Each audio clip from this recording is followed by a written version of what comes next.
Go love your own enemies. Don't be loving mine. My enemies are the theocratic fascists. I don't love them. I want to destroy them.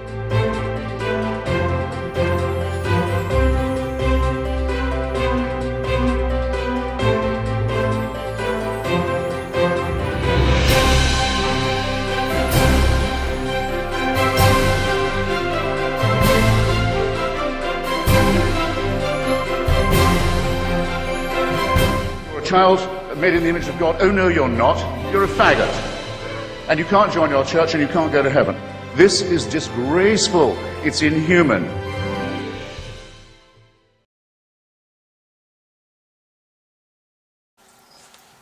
Head adjustment. Okay, make sure the tie isn't sticky down. Woohoo! Yeah, this is, okay, you had to see the last video to get that joke. I am barely here. Just FYI, I am barely here. You know when you wake up and you immediately identify the fact that you're coming down with a cold? Yeah. I am coming down with something. I have a sore throat. I feel just not good. So I have a cold. I haven't had my coffee. So I'm kind of groggy. Probably didn't sleep well because of breathing issues. I don't know. And yet here I am making a video, putting myself out there even though I look even worse than usual. It's called an article. An article that I read. I was like lying there in a state of semi-consciousness and I came across this article. Somebody posted a link on Facebook and I'm reading this going, this is the greatest article. It's called Op-Ed, How Secular Family Values Stack Up. More children are growing up godless than at any other time in our nation's history. They are the offspring of an expanding secular population that includes a relatively new and burgeoning category of Americans called the nuns. N-O-N-E-S. So nicknamed because they identified themselves as believing in nothing in particular in a 2012 study by the Pew Research Center. The number of American children raised without religion has grown significantly since the 1950s, when fewer than 4% of Americans reported growing up in a non-religious household, according to several recent national studies.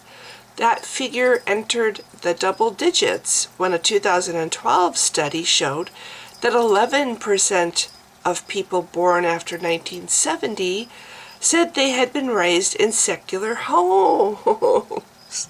This may help explain why 23% of adults in the U.S.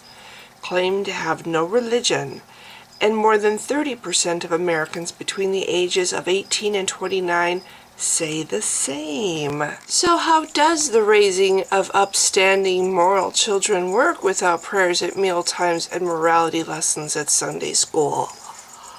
Quite well, it seems.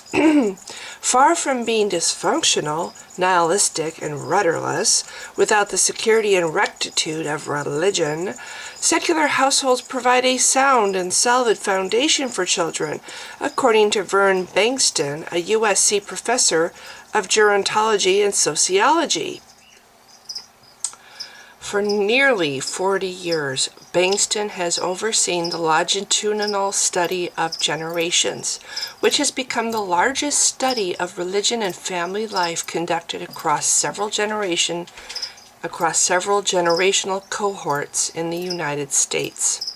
When Bankston noticed the growth of non-religious Americans becoming increasingly pronounced, he decided in 2013 to add secular families to his study in an attempt to understand how family life and intergenerational influences play out among the religionless.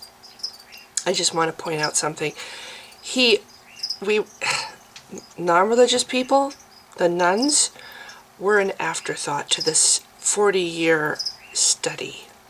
An afterthought. We weren't even included until 2013. So people who look at this article and think that, well, this was put together by non-religious people and they had an agenda to make non-religious people look good. You know, they were biased, right? No. That wasn't the point of the study. This was an afterthought, and this is what they found out completely by accident because of this afterthought. Okay, so let me put this down. He was surprised by what he found. High levels of family solidarity and emotional closeness between parents and non-religious youth, and strong ethical standards and moral values that had been clearly articulated as they were imparted to the next generation. Many non-religious parents were more coherent and passionate about their ethical principles than some of the religious parents in our study, Bengston told me. The vast majority appeared to live goal-filled lives, characterized by moral direction and sense of life having a purpose. My own ongoing research among secular Americans, as well as that of a handful of other social scientists who have only recently turned their gaze on secular culture, confirms that non-religious family life is replete with its own sustaining moral values and enriching ethical precepts, chief among those rational problem-solving, personal autonomy, independence of thought, avoidance of corporal punishment, a spirit of questioning everything, and far above all, empathy. For secular people, morality is predicated on one simple principle, emphatic reciprocity, widely known as the Golden Rule, treating other people as you would like to be treated. It is an ancient, universal ethical imperative, and it requires no supernatural beliefs. As one atheist mom who wanted to be identified only as Debbie told me, the way we teach them what is right and what is wrong is by trying to instill a sense of empathy, how other people feel. You know, just trying to give them that sense of what it's like to be on the other end of their actions, and I don't see any need for God in that. If your morality is all tied in with God, she continued, what if you at some point start to question the existence of God? Does that mean your moral sense suddenly crumbles? The way we are teaching our children, no matter what they choose to believe later in life, even if they become religious or whatever, they are still going to have that system. The results of such secular child rearing are encouraging. Studies have found that secular teenagers are far less likely to care what the cool kids think or express a need to fit in with them than their religious peers. When these teens mature into godless adults, they exhibit less racism than their religious counterparts, according to a 2010 Duke University study. Many psychological studies show that secular grown-ups tend to be less vengeful, less nationalistic, less militaristic, less authoritarian, and more tolerant on average than religious adults. Recent research has also shown that children raised without religion tend to remain irreligious as they grow older and are perhaps more accepting. Secular adults are more likely to understand and accept the science concerning global warming and to support women's equality and gay rights. One telling fact from the criminology field: atheists were almost absent from our prison population as of the late 1990s, comprising less than half of 1% of those behind bars, according to Federal Bureau of Prison Statistics. This echoes what the criminology field has documented for more than a century. The unaffiliated and the non-religious engage in far fewer crimes. Meanwhile, on a side note, we have some atheists in Egypt being imprisoned for not being able to believe in God. Ooh, what a crime. Sorry. Another meaningful related fact: democratic countries with the lowest levels of religious faith and participation today, such as Sweden, Denmark, Japan, Belgium, and New Zealand, have among the lowest violent crime rates in the world and enjoy remarkably high levels of societal well-being.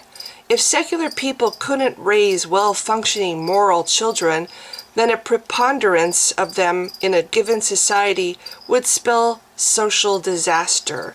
Yet quite the opposite is the case. Being a secular parent and something of an expert on secular culture, I know well the angst many secular Americans experience when they can't help but wonder, could I possibly be making a mistake by raising my children without religion?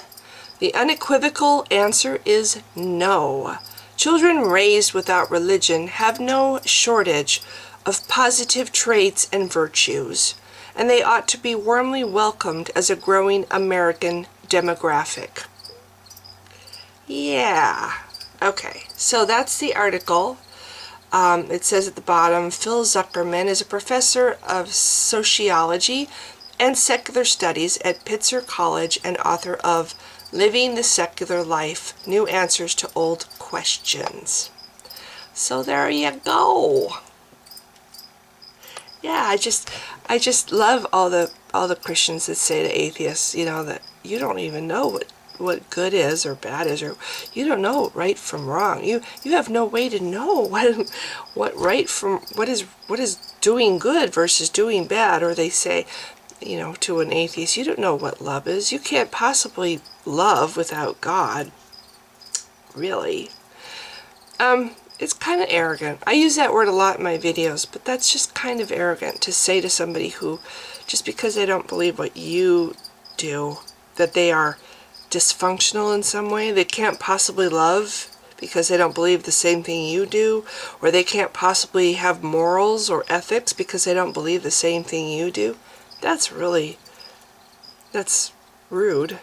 but it's also amazingly arrogant. Just so arrogant. Look in the mirror, Christians. Wow. I did. I looked in the mirror because I was walking around with that attitude. I was like, well, I don't think I ever believed that non-Christians couldn't love. I don't think I ever went that far. And I don't really think I ever went so far as to think that non-Christians couldn't know what right from wrong was. I don't think I went that far either. But I did actually walk around thinking that my beliefs were the only way to get to heaven and my only way, to be saved. I did believe that. I believed that my beliefs were the only right beliefs. Yeah. So now, being an atheist, I tend to be like, atheism is the only right way. And and that's because of 35 plus years of being hardwired into that kind of mentality. To say, my beliefs are the only right way. Atheism, it's the only right way. And for that I apologize, because that's kind of preachy. I can be preachy. It's hard to not be preachy after 35 plus years of being a Christian. But I do think truth is important. Atheism is my way. Atheism was my answer, because to me it's the closest thing I found to truth, to what is real, to reality. That's my way. It might not be the next person's way. The next person might discover Buddhism or some other, they might become a pagan or a Wiccan or a witch or whatever. Or, heaven forbid, another Abrahamic cult, Islam, Muslim, which I think is just as horrible. Hopefully that isn't the case, but my point is, what I'm trying to get across to people is, don't become an atheist because I think, atheism is the only right way. Don't do that, because that's what I did. I became a Christian because I was convinced that Christianity was the only right way. Don't ever let people convince you of that. Find your own way. Find what is right, what you believe, what the evidence shows. Evidence is important. If you want to find something that's true, you look for evidence that supports that thing being true. You look for the evidence, and you don't look for stuff that will tell you what you want to hear. You look for what the evidence is, regardless of what it says. That's what I'm trying to get across in my videos. Don't become an atheist because it's cool, or because so-and-so says, this is the only right way. In the end, we're all just going to die. Maybe there's an afterlife. Most likely there isn't. So really there is no right way. You can be a Christian and end up just as dead as an atheist or a Jew or anybody else. But in your life, happiness is important. Feeling good about yourself is important. If your religion is teaching you that you were corrupt since birth, and that you cannot possibly be a whole and complete person, you can't be your very best, you can't reach your potential, you cannot be good without God because you're so dysfunctional, you have to have this crutch to be good, then maybe that's not the best thing for your life. Maybe you should think about researching whether or not that's true. And look in places other than books and articles that are going to tell you what oh yeah, you're right, you're 100% right. Because that's what we want to hear. We want to hear that we're right. We like to be right. We like to be on the winning team, don't we? Right? If truth is important to you, really, you want to find it. You want to find it, no matter what it is. And putting your current beliefs to the test. Going out and researching to find that supporting evidence to show that your beliefs are true. And not just going to the sources that you know are going to say, oh yeah, you got it right, good job. But going to the guys who really do the research. Not the ones that have a bias, but the ones that really just want to know the truth. Whether or not it supports your beliefs. They just want to know the truth. That's what I hope to put across in my videos. Atheism was my answer. And it has helped my life. It has helped me come to... I don't know if I could ever say that I love myself. It's hard after so many years of hating myself to love myself. But I feel good. I don't care anymore about what other people think. I don't care if I walk out the door with makeup on anymore. To me there's more important things in my life and in this world. But so it was the answer for me. Finding an answer, finding something that doesn't tear you down, that doesn't tell you that you need a crutch to be good. Isn't that the kind of thing isn't that just, I can't even imagine people walking around thinking a crutch is a good thing. Oh, if I do this and this and this, I'll be worth saving. We're all worth saving. If there was such a thing as salvation, if there was such a thing as a need to be saved, we're all worth saving. Including people who make mistakes. Including people who are mentally ill and do terrible things because of it. We're all worth saving. And since there's nobody to save us, we're all worth the chance to live a happy life, feeling good about ourselves, feeling like we have absolute say in what we become and who we are, and absolute responsibility for our actions. We learn from our mistakes, we grow, hopefully, we become better people. So there you go. Become what you want to become. Just make sure it's the truth. Don't be afraid to go looking for that evidence. And don't walk around saying that your beliefs are true and everybody else's is false. In my opinion, any religion that teaches and promotes that attitude is highly suspect. If your religion teaches that attitude, well, this is the only way, and if you don't do it this way, you're going to be tortured forever. Any religious belief that teaches that, I'd really look hard at that religion. Really?